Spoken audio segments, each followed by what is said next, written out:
The silent hunter waits in the frigid depths of the South Atlantic, her nuclear reactor pulsing with restrained power. Inside the steel hull, 103 men live in a pressurized world of hushed voices and disciplined tension.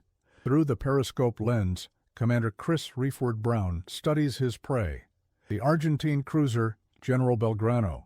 His orders are clear. The moment has arrived. 3 Mark 8 torpedoes slide from their tubes into the cold embrace of the ocean, accelerating toward their target. Within minutes, history would be made, as HMS Conqueror became the first and only nuclear submarine ever to sink an enemy vessel in combat. Before we dive into this extraordinary story, tell me in the comments, which city are you watching from? It's incredible to see our historical community spread across the world. And if you're new here, subscribe to the channel and turn on notifications. Each subscription helps us continue unearthing these fascinating stories that shaped our world. Now, let's get to the story. April 1982. The Cold War still grips the world in its ideological standoff. But in the remote waters of the South Atlantic, a different kind of conflict is brewing.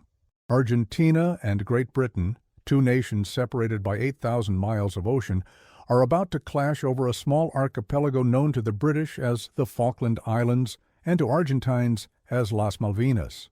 The dispute over these wind-swept islands had simmered for nearly 150 years, but few predicted it would erupt into open warfare. In London, Prime Minister Margaret Thatcher's government was caught off guard when Argentine forces invaded the islands on April 2nd. As the news reached Britain, the Royal Navy's submarine fleet was immediately placed on alert. Among them was HMS Conqueror, a Churchill-class, nuclear-powered submarine docked at Faslane Naval Base on Scotland's River Clyde. Commander Chris Reeford Brown was summoned to an urgent briefing. At 36 years old, he had spent 13 years preparing for a moment that most submarine commanders never experience: the order to engage an enemy vessel in combat. The Royal Navy had entrusted him with one of Britain's most powerful weapons, a 285-foot-long nuclear submarine with the ability to remain submerged for months, capable of extraordinary speed and armed with both conventional and nuclear weaponry. Within hours of the Argentine invasion, Reeford Brown received his orders. HMS Conqueror would sail immediately for the South Atlantic, a journey of 8,000 miles that would push both vessel and crew to their limits. The submarine slipped beneath the gray waters of the Clyde estuary on April 4, 1982, just 2 days after Argentine forces had raised their flag over Port Stanley. As Conqueror submerged into the depths, her crew had little idea they were embarking on a mission that would forever alter the nature of naval warfare and secure their place in military history. They were the silent vanguard of Britain's response, racing toward the conflict zone at speeds unimaginable for conventional vessels. The 103 men aboard settled into the rigorous routine of submarine life. 4-hour watches followed by 8 hours of maintenance, training, meals, and brief periods of rest in shared bunks. Personal space was measured in inches, not feet.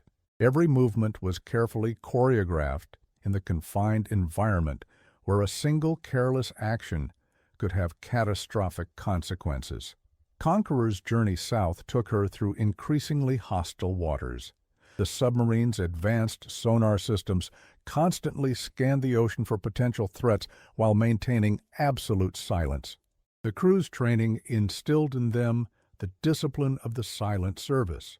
Even dropped tools or slammed hatches could reveal their position to listening ears. 21 days after departing Scotland, HMS Conqueror arrived in the waters surrounding the Falklands exclusion zone. Her orders were clear: locate and track Argentine naval forces, especially the aircraft carrier IRA 25 de Mayo, whose aircraft posed the greatest threat to the approaching British task force. On April 30th, Conqueror's sonar operators detected the distinctive acoustic signature of multiple surface vessels approximately 200 nautical miles southwest of the Falklands. Reeford Brown ordered the submarine to close the distance while remaining undetected. Through the periscope, he confirmed what naval intelligence had suspected: It was not the aircraft carrier, but the Argentine cruiser General Belgrano, flanked by two destroyer escorts, the ARA Bouchard and ARA Piedra Buena. The Belgrano was a formidable presence, a World War II-era light cruiser originally built for the United States Navy as the USS Phoenix. She had survived the attack on Pearl Harbor in 1941 and was later sold to Argentina in 1951. Now, 41 years after Pearl Harbor, she sailed with a complement of 538 crew members and armament that included 15 6-inch guns and 8 5-inch guns. Though aging, she remained a dangerous opponent to Britain's surface fleet. For the next 2 days, HMS Conqueror shadowed the Argentine task force while maintaining radio silence. The submarine stalked her prey with predatory patience, using passive sonar to track the Belgrano's movements without emitting sounds that might betray her position. The Argentine vessels appeared to be maneuvering outside the 200-mile total exclusion zone that Britain had declared around the Falklands. This presented Reeford Brown with a complex tactical and moral dilemma. The rules of engagement required permission from the highest levels of government to attack a vessel outside the declared zone. In the cramped confines of the control room, tension mounted as Conqueror maintained her silent vigil. On May 1st, intelligence reports indicated a possible pincer movement forming, with Belgrano approaching from the south, while the aircraft carrier 25 de Mayo prepared to attack from the north. If successful, this maneuver would place the approaching British task force in grave danger. Reeford Brown broke radio silence to relay this critical information to naval headquarters. The message was relayed to Northwood Command Center outside London, where Admiral Sir John Fieldhouse presented the situation to the War Cabinet. After deliberation, Prime Minister Margaret Thatcher authorized a change in the rules of engagement.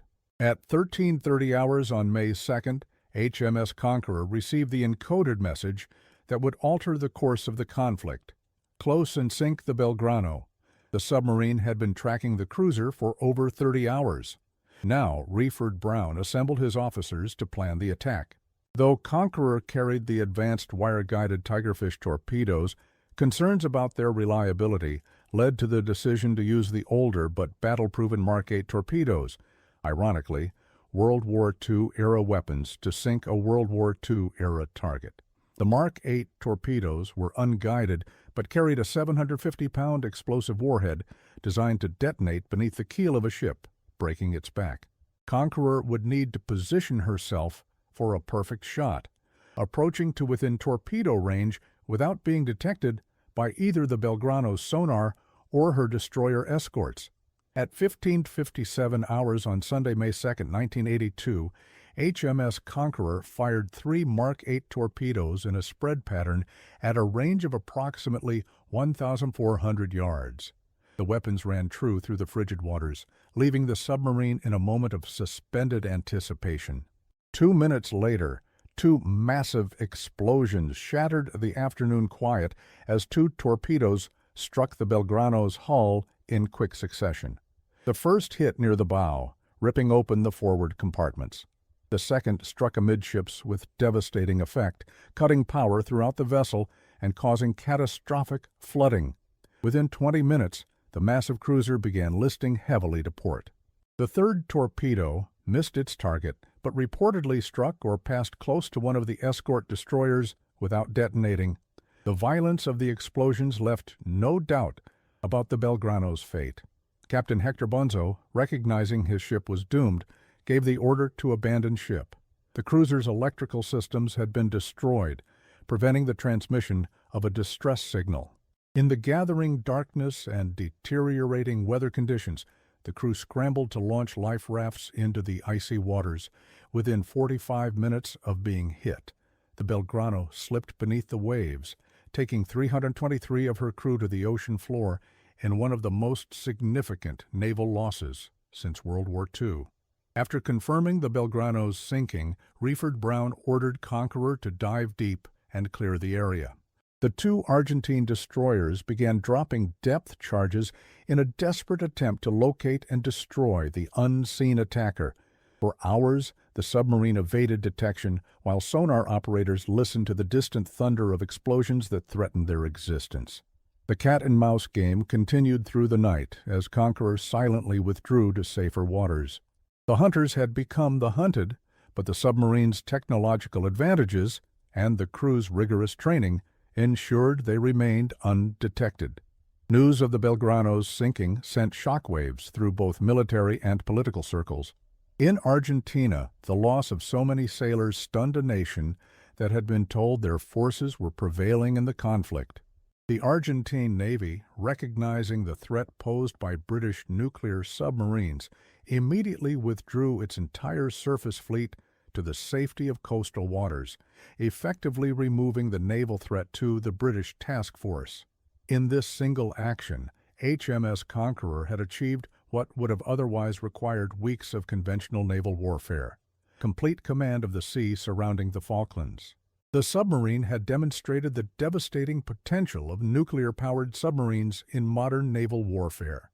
The strategic impact was immediate and decisive. With the Argentine Navy neutralized, Britain could proceed with its amphibious landing at San Carlos Bay on East Falkland without fear of naval interference. However, the sinking also sparked controversy. Critics pointed out that the Belgrano had been sailing away from the Falklands exclusion zone when she was attacked.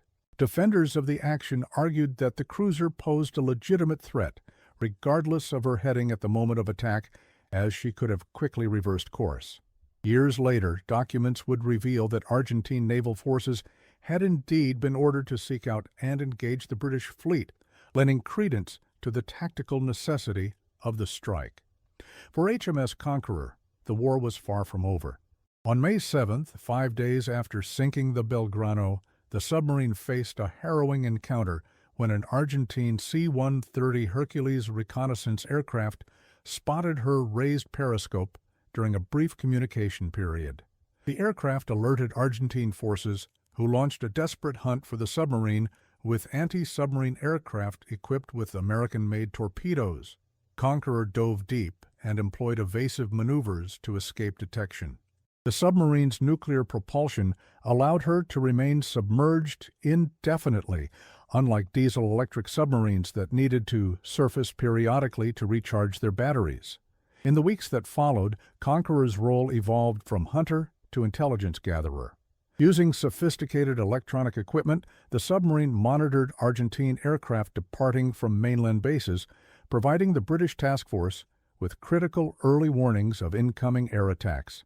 This intelligence proved invaluable as Argentine air forces continued to pose a significant threat, eventually sinking 6 British ships with Exocet missiles and conventional bombs. Without the advance warnings provided by submarines like Conqueror, the losses might have been far greater. As the conflict intensified on land, Conqueror faced technical challenges that threatened her operational capabilities. The high-frequency trailing wire antenna systems used for long-range communications had all failed, forcing the submarine to risk detection by raising her periscope to establish contact with the task force. During an attempt to repair one of the antennas on May 21st, the wire became entangled in the submarine's propeller, causing dangerous cavitation that could reveal her position to enemy forces. The weather was too rough to surface for repairs for 2 critical days. When conditions finally improved, divers were able to clear the propeller, allowing Conqueror to resume her vital intelligence-gathering mission. Throughout these challenges, life aboard the submarine continued in its disciplined rhythm. The 103 crew members adapted to the demands of extended war patrols, with young sailors like 19-year-old marine engineering mechanic Gary Hutchinson experiencing combat operations for the first time. In the control room and engine spaces, the crew maintained a professional focus that belied the extraordinary circumstances. As Hutchinson would later recall, at the time of firing it just felt like regular practice. The crew often trained for fire drills should the occasion arise, and in this case, it finally did. This matter-of-fact attitude typified the submariner's mentality: methodical, precise, and utterly focused on the task at hand regardless of its historical significance. Commander Reeford Brown embodied this professional detachment.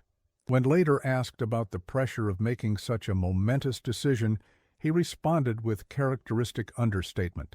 "The Royal Navy spent 13 years preparing me for such an occasion. It would have been regarded as extremely dreary if I had fouled it up." Behind this dry humor lay the reality of command at sea. Years of training distilled into moments of decision that could determine the fate of nations. As the ground war on the Falklands reached its conclusion in mid-June, HMS Conqueror continued her silent patrol. The submarine had transformed modern naval warfare, demonstrating the devastating effectiveness of nuclear submarines against surface vessels.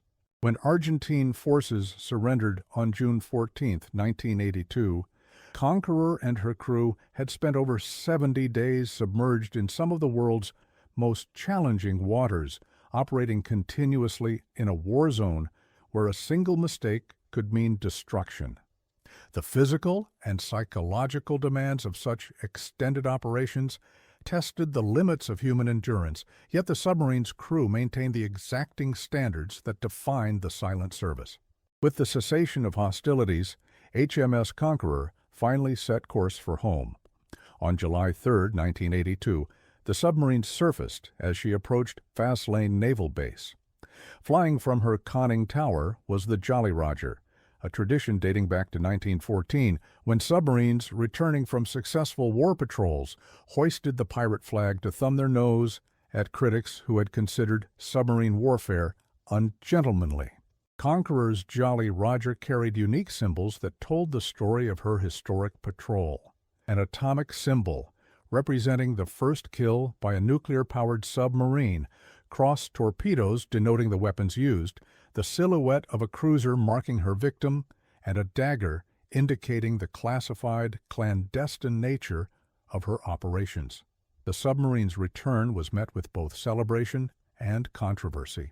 While naval experts recognized the tactical brilliance of the operation, political debates raged over the decision to sink the Belgrano outside the exclusion zone. The controversy would continue for years, becoming one of the most scrutinized military actions of the post-World War II era. However, the Argentine government and Captain Bonzo of the Belgrano would eventually acknowledge that the attack was a legitimate act of war, as Argentine naval forces had been ordered to engage British ships wherever they were found. For the crew of HMS Conqueror, the return to Scotland marked the end of a defining chapter in their lives.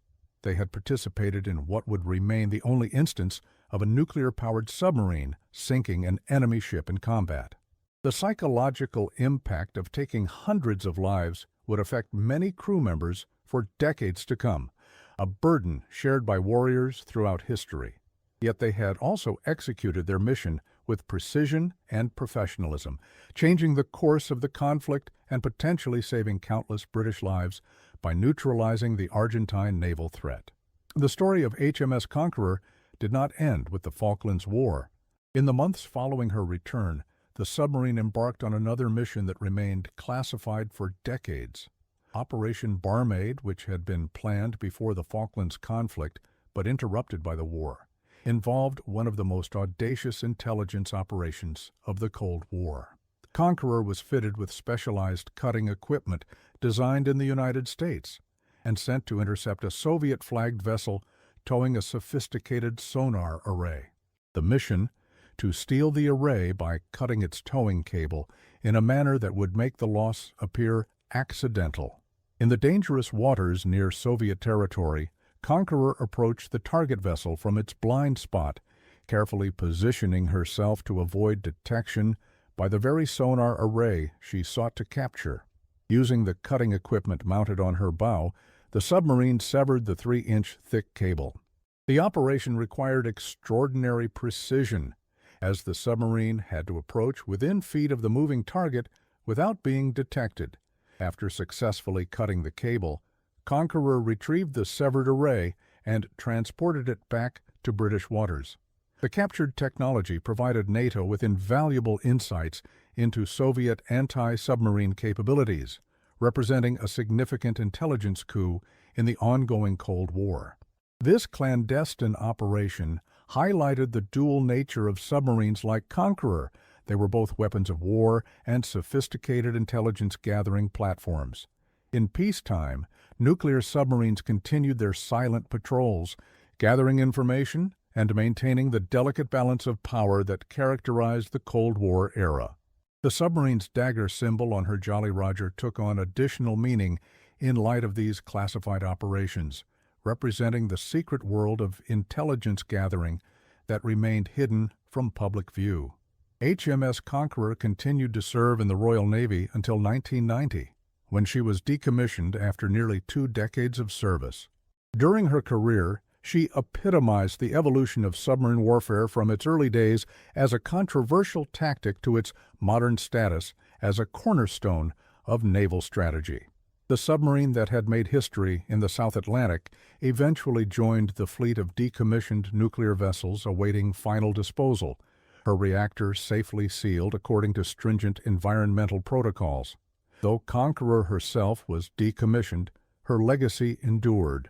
Parts of the historic submarine, including her periscopes, control panel, and captain's cabin, found a permanent home at the Royal Navy Submarine Museum in Gosport, where they continue to educate visitors about this pivotal moment in naval history. The Jolly Roger that flew so proudly upon her return from the Falklands occupies a place of honor, its symbols telling the story of the only nuclear submarine to sink an enemy vessel in combat. The impact of Conqueror's actions extended far beyond military circles. The sinking of the Belgrano altered the political landscape in both Britain and Argentina. In London, the decisive action bolstered Prime Minister Thatcher's position and contributed to her image as the Iron Lady, ultimately helping her secure re-election. In Buenos Aires, the naval disaster accelerated the collapse of the military junta that had ruled Argentina since 1976. The failure of the Falklands campaign led to General Leopoldo Galtieri's resignation and paved the way for Argentina's return to democratic governance in 1983. The Falklands conflict also reshaped military doctrine worldwide. Naval powers recognized the vulnerability of surface vessels to submarine attack and accelerated the development of anti-submarine warfare capabilities. Aircraft carriers, once considered the ultimate projection of naval power, now required extensive submarine protection. The balance of naval power had shifted beneath the waves, with nuclear submarines emerging as perhaps the most potent maritime weapons in a nation's arsenal.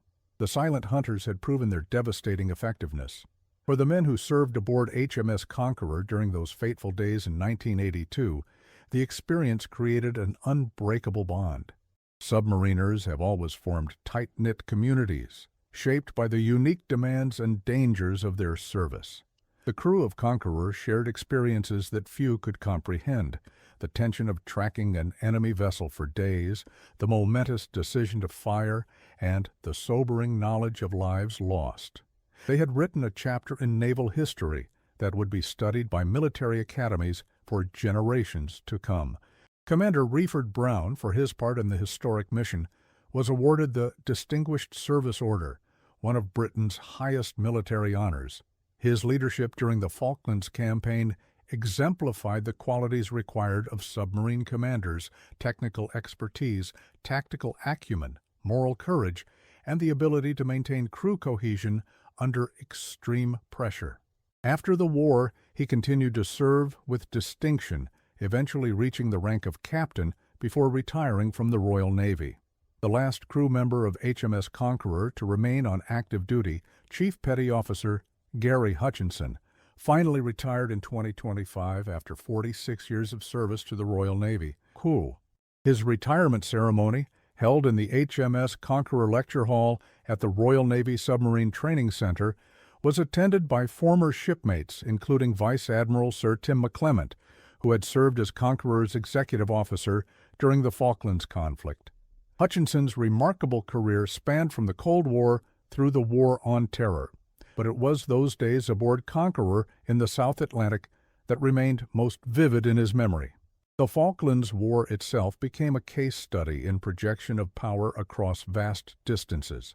Britain had successfully mounted a complex amphibious operation 8,000 miles from home, overcoming significant logistical challenges to reclaim its territory. The conflict demonstrated that even in the late 20th century, conventional warfare remained a tool of national policy when diplomatic efforts failed. It also highlighted the importance of submarines in modern naval strategy. The 4 nuclear submarines deployed by Britain had effectively neutralized Argentina's naval advantage, despite being vastly outnumbered on paper. In the decades following the conflict, relations between Britain and Argentina gradually improved, though the fundamental dispute over the island's sovereignty remained unresolved. Diplomatic ties were restored in 1990 under an agreement that set aside the sovereignty question to allow cooperation on other matters. In 2016, the 2 nations agreed to identify Argentine soldiers buried on the islands, a humanitarian gesture that helped heal some of the wounds of war. However, the status of the Falklands continues to be a sensitive political issue, with both nations maintaining their respective claims. For the Falkland Islanders themselves, the conflict reinforced their British identity and commitment to self-determination. In a 2013 referendum, 99.8% of islanders voted to remain a British territory, sending a clear message about their desired political status. The islands experienced significant economic development in the post-war period, with fishing licenses and tourism becoming major revenue sources. The discovery of oil reserves in waters surrounding the islands added another dimension to the ongoing sovereignty dispute, as the potential economic benefits raised the stakes for all parties. The Churchill-class submarines that included HMS Conqueror represented an important evolutionary step in submarine design. At 285 feet long with a beam of 33 feet, they displaced 4,900 tons when submerged. Powered by a Rolls-Royce pressurized water reactor driving a single shaft, these vessels could reach speeds of 28 knots submerged, faster than many surface ships. Their range was limited only by food supplies and crew endurance, as the nuclear reactor provided power for months without refueling. Armed with 6 21-inch torpedo tubes capable of firing various weapons, including the Mark 8 torpedoes used against the Belgrano and the more advanced Tigerfish torpedoes, they embodied the transition from the first generation of nuclear submarines to the more sophisticated designs that would follow. The operational lives of these submarines remained shrouded in secrecy. Many of their patrols during the Cold War involved monitoring Soviet naval activities, particularly tracking the movements of ballistic missile submarines that formed part of the nuclear deterrent triad. These missions required exceptional stealth, as detection could spark international incidents or worse. The crews who manned these vessels lived in a classified world, unable to share the details of their service even with close family members. This culture of secrecy extended to the Falklands conflict, with many details of Conqueror's operations remaining classified for decades. The psychological dimension of submarine warfare deserves particular attention. Submariners operate in an environment utterly hostile to human life, where the margin for error is measured in seconds and inches. The pressure at operational depths would crush an unprotected human body instantly. Every crew member must maintain absolute faith in their vessel, their equipment, and their shipmates. This creates a unique psychological profile, individuals who function effectively in confined spaces under extreme pressure, with the constant awareness of danger. The submariners of HMS Conqueror exemplified these traits during their historic war patrol. The decision to fire torpedoes at the Belgrano placed an enormous moral burden on Commander Reeford Brown. Unlike many modern weapons that allow killing at a distance with little direct connection to the consequences, submarine warfare requires the commander to make a deliberate, personal choice, knowing precisely what will follow. Reeford Brown had to reconcile his duty as a naval officer with the humanitarian cost of his actions. This moral dimension of command remains one of the most challenging aspects of military leadership, particularly in the submarine service where decisions are often made autonomously, far from the direct oversight of higher authorities. The technical challenges of operating a nuclear submarine in hostile waters cannot be overstated. Every system aboard must function with absolute reliability, from the nuclear reactor that powers the vessel to the environmental systems that sustain the crew. Redundancy is built into critical components, but the hostile environment of the deep ocean leaves little room for major failures. During Conqueror's war patrol, the loss of communications capability demonstrated how even non-critical systems could impact operational effectiveness. The crew's ability to adapt and overcome these challenges highlighted the quality of their training and the ingenuity that characterizes the submarine service.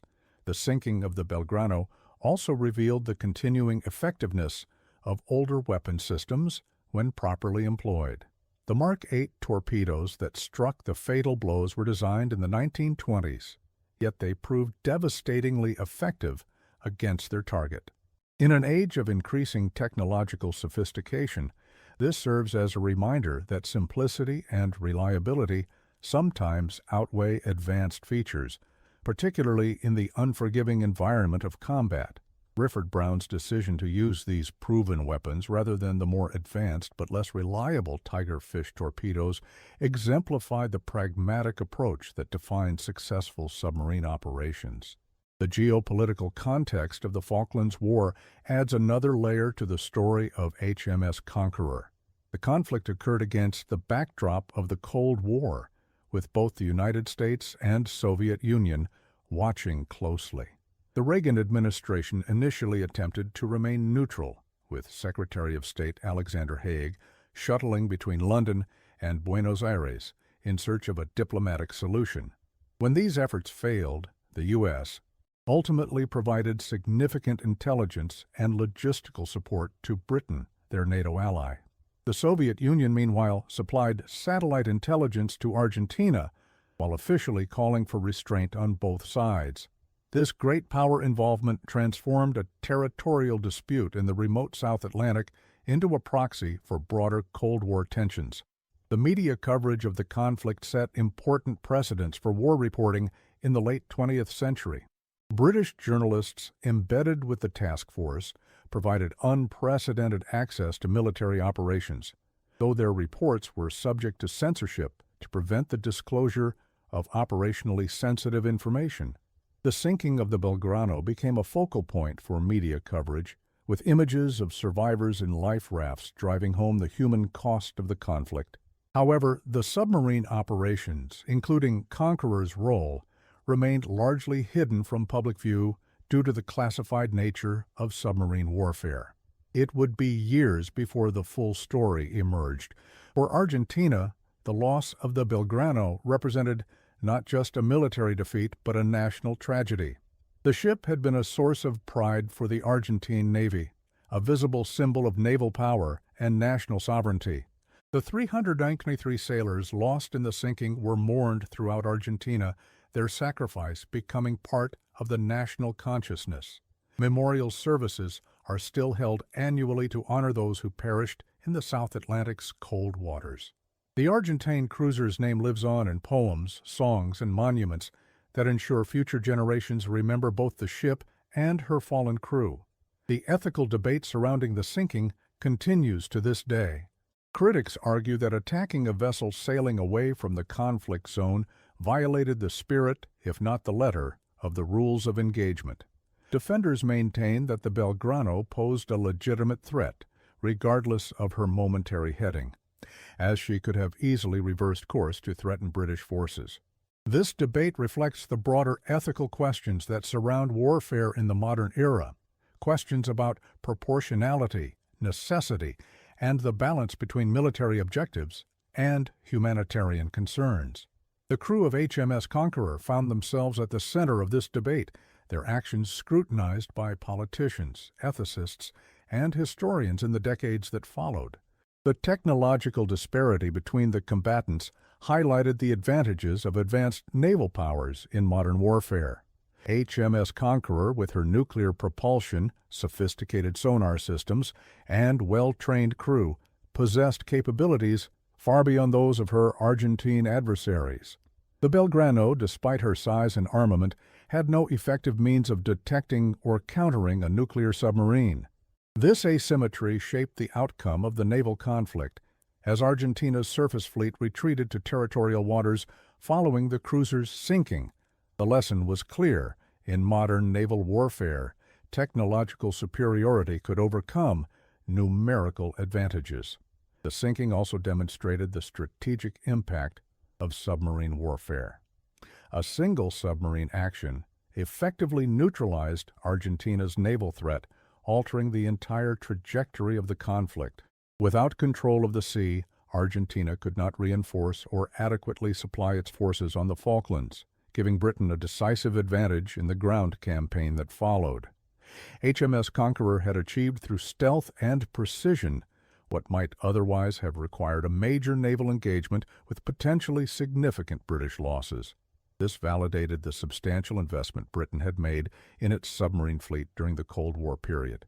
The human dimension of submarine service during wartime extends beyond the dramatic moments of combat to encompass the daily challenges of life beneath the waves. For the crew of Conqueror, these included the physical constraints of a vessel designed for functionality rather than comfort. Hot bunking, the practice where sailors share the same bed in shifts, was common. Personal space was virtually non-existent. Hygiene became increasingly challenging during extended patrols. Fresh food gave way to preserved rations as the patrol lengthened. The air grew increasingly stale despite filtration systems. Yet the crew adapted to these conditions with the resilience that characterizes submariners worldwide. Communication with loved ones, a challenge for all deployed military personnel, was particularly difficult for submariners. The need for operational security meant that families had little information about their location or activities. Letters could not be sent or received during patrol. For the crew of HMS Conqueror during the Falklands conflict, this isolation was compounded by the knowledge that they were engaged in war operations with real danger. Their families waited anxiously for news, reliant on limited official communications and media reports that rarely mentioned submarine activities. The emotional toll of this separation and uncertainty added another layer of stress to an already demanding deployment. The technological legacy of submarines like HMS Conqueror continues to influence modern naval strategy. Today's nuclear submarines are even more sophisticated, with advanced stealth features, improved weapon systems, and enhanced sensor capabilities. They remain a cornerstone of naval power projection and nuclear deterrence for major powers. The lessons learned from Conqueror's operations in the Falklands conflict informed submarine design and tactical doctrine in the decades that followed, particularly regarding the vulnerability of surface vessels to submarine attack and the importance of effective anti-submarine warfare measures. The political aftermath of the Falklands War transformed British politics. Margaret Thatcher, whose leadership had been questioned prior to the conflict, emerged strengthened by what was widely perceived as a decisive victory. Her popularity soared, contributing to her Conservative Party's landslide victory in the 1983 general election.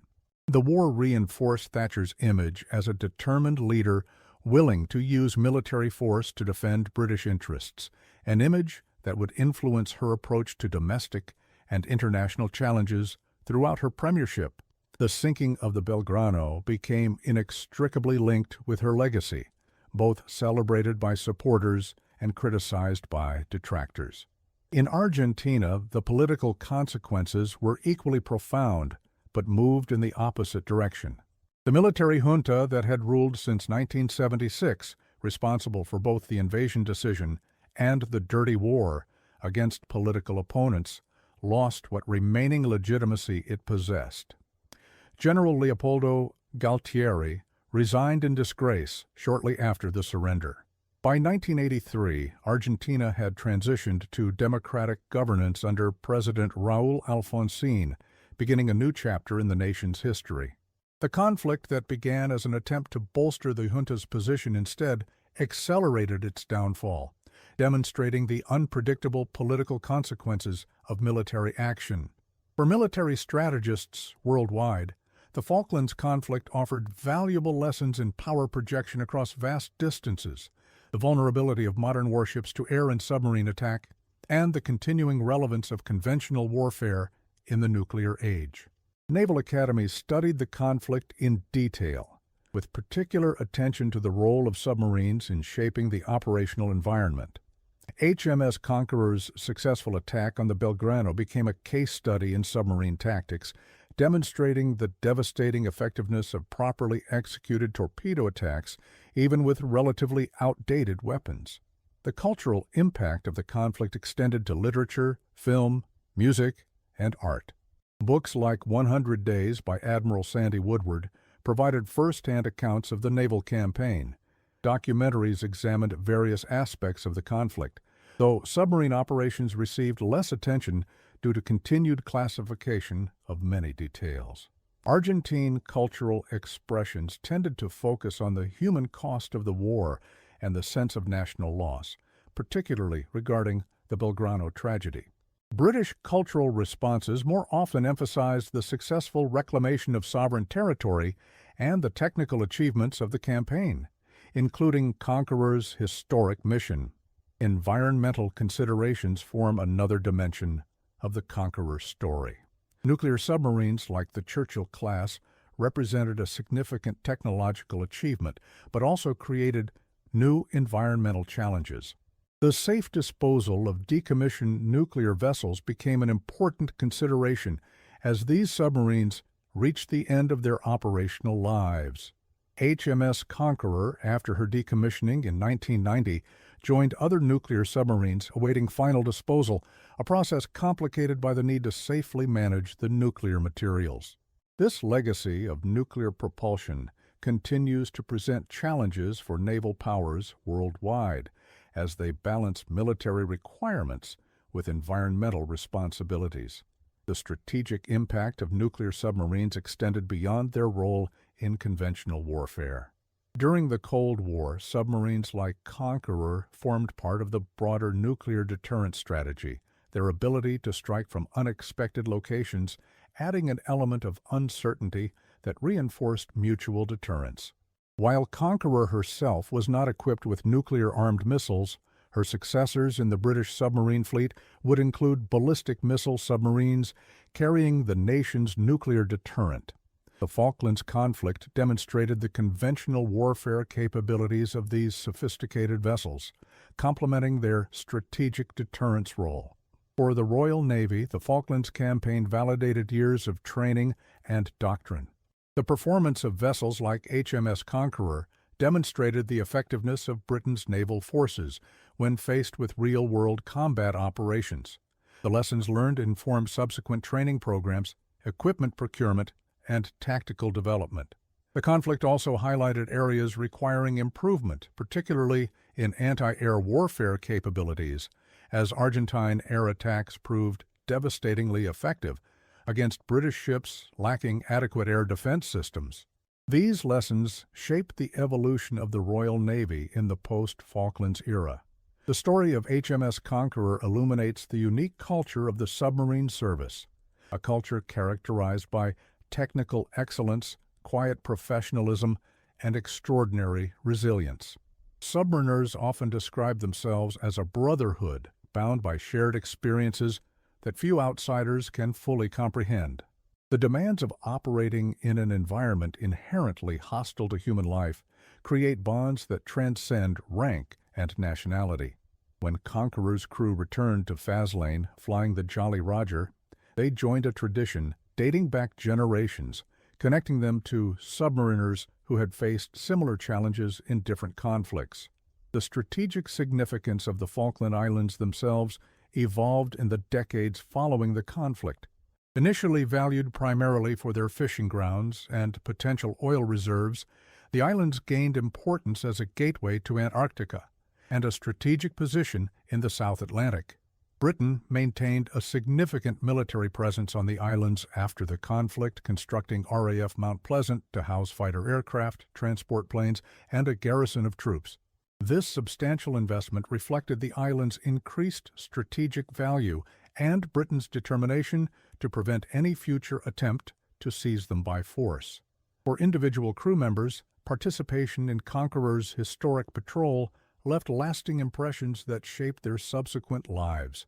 Some struggled with the psychological aftermath of combat, particularly the knowledge that their actions had resulted in hundreds of deaths. Others found their experiences strengthened their resolve and clarified their values. Most maintained the bonds formed during those intense days beneath the South Atlantic, gathering for reunions where they could share memories with the only people who truly understood what they had experienced. Their service aboard Conqueror became a defining chapter in their personal narratives. The technological innovations that made nuclear submarines like Conqueror possible represented one of the most significant naval developments of the 20th century. Nuclear propulsion eliminated the need to surface for air, enabling submarines to remain submerged for months rather than hours or days. Advanced sonar systems allowed them to detect targets at unprecedented ranges while remaining undetected themselves. Sophisticated weapon systems provided lethal capabilities against both surface vessels and other submarines. These innovations transformed naval warfare, creating vessels that combined stealth, endurance, and lethality in ways previous generations could scarcely imagine. The psychological warfare aspect of submarine operations deserves particular attention. The mere knowledge that nuclear submarines like Conqueror were operating in the South Atlantic fundamentally altered Argentine naval strategy.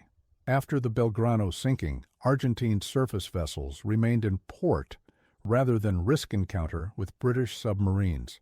This fear of the unseen hunter created a force multiplication effect, allowing a small number of submarines to neutralize a numerically superior surface fleet. This psychological dimension remains one of the most potent aspects of submarine warfare, with the potential presence of submarines restricting enemy movement and forcing costly defensive measures. The Falklands conflict occurred during a period of significant change in submarine design and capability. The Churchill class that included HMS Conqueror represented a transitional design between the first-generation nuclear submarines and the more advanced vessels that would follow. The lessons learned from Conqueror's operations informed the development of subsequent classes like the Trafalgar and Astute, with improvements in stealth, sensor capabilities, and weapon systems. The conflict provided real-world validation of concepts that had previously been tested only in exercises, offering valuable data for submarine designers and tacticians. The international legal implications of the Belgrano sinking generated substantial debate in legal circles. Questions about the legality of attacking a vessel outside a declared exclusion zone, the status of the conflict under international law, and the applicability of various maritime conventions all featured in these discussions. These debates contributed to the evolution of international law regarding naval warfare, influencing subsequent conflicts and military operations. The case study of the Belgrano remains relevant in discussions of jus in bello, the laws governing the conduct of warfare once conflict has begun. For Commander Reeford Brown and his officers, the Falklands conflict presented unique leadership challenges. They operated with limited communication with higher command, making critical decisions based on their judgment and the information available to them at the time. The pressure of combat operations tested their decision-making abilities under the most demanding circumstances imaginable. Their success demonstrated the effectiveness of the Royal Navy's leadership development system, which emphasized initiative, technical competence, and moral courage, qualities essential for command in the isolated environment of submarine operations. The technical sophistication of nuclear submarines like HMS Conqueror required crew members with exceptional training and qualifications. The engineering staff monitored and maintained the nuclear reactor that powered the vessel, ensuring its safe operation in all conditions. Sonar operators interpreted complex acoustic data to build a picture of the surrounding environment without the benefit of visual confirmation. Weapons technicians maintained torpedo systems capable of delivering precisely targeted strikes at ranges of thousands of yards. This concentration of technical expertise in a confined space represented one of the most sophisticated military deployments of the era. The strategic balance in the South Atlantic was permanently altered by the Falklands conflict and Conqueror's demonstration of submarine power. Argentina, recognizing the vulnerability of surface vessels to submarine attack, adjusted its naval procurement and training accordingly. Britain reinforced its commitment to the Falklands with a permanent military presence, including provisions for rapid submarine deployment if needed. Other naval powers studied the conflict closely, many accelerating their own submarine programs in response to the clearly demonstrated effectiveness of subsurface warfare against even well-armed surface vessels. The cultural mythology surrounding submarines found powerful reinforcement in the story of HMS Conqueror. The submarine had long occupied a unique place in popular imagination, silent, lethal, mysterious. Conqueror's dramatic success against the Belgrano added a real-world validation to this mythology, demonstrating that the submarine's fearsome reputation was well-earned. Films, books, and documentaries continued to explore the mystique of submarine warfare, often referencing the Falklands conflict as a modern example of the submarine's decisive impact on naval warfare. The intelligence aspects of Conqueror's mission extended beyond the tracking and sinking of the Belgrano. Throughout her deployment, the submarine gathered valuable intelligence on Argentine naval and air operations, information that proved critical to British planning. The subsequent Operation Barmaid demonstrated the dual-purpose nature of these sophisticated vessels. They were both weapons platforms and intelligence collection assets. This dual role continues to define nuclear submarine operations today, with many patrol activities focused on intelligence gathering rather than direct combat operations. The personal stories of Belgrano survivors offer a powerful counterpoint to the technical and strategic narrative of the submarine attack. Many found themselves fighting for survival in the frigid South Atlantic waters, spending hours in life rafts before rescue arrived. Their accounts humanized the conflict, reminding us that behind the strategic decisions and technical details lie human lives profoundly affected by the events of May 2, 1982. Their testimonies form an important part of the historical record, ensuring that discussions of the conflict acknowledge its human dimension alongside its military and political aspects. The Falklands War represented the last major naval engagement of the 20th century, a conflict that combined elements of World War II-style conventional warfare with modern technology and tactics. HMS Conqueror's role epitomized this blend of old and new, a nuclear-powered submarine using relatively simple torpedoes to sink a cruiser designed in the 1930s. This juxtaposition of technologies from different eras created a unique historical moment, a bridge between naval warfare's past and its future. As the century drew to a close, this would be the last time major surface combatants engaged in open warfare on the high seas. For Britain, the conflict reinforced the value of maintaining advanced submarine capabilities despite their significant cost.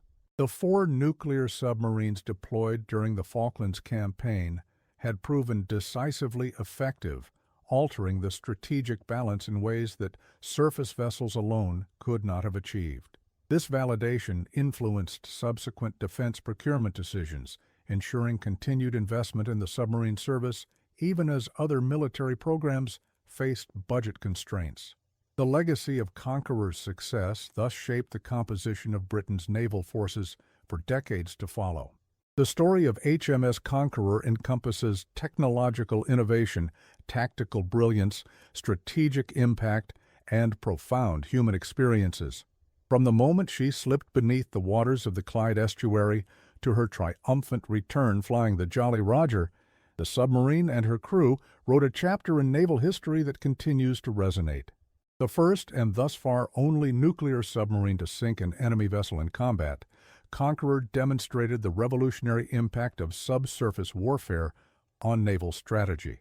Her legacy lives on in naval academies, military museums, and the memories of those who served aboard her during those momentous days in the South Atlantic spring of 1982. As we reflect on this extraordinary chapter in naval history, we are reminded that technological advantages, while significant, ultimately depend on the human beings who employ them. The success of HMS Conqueror stemmed not just from her nuclear propulsion or sophisticated sonar, but from the training, discipline, and courage of her crew.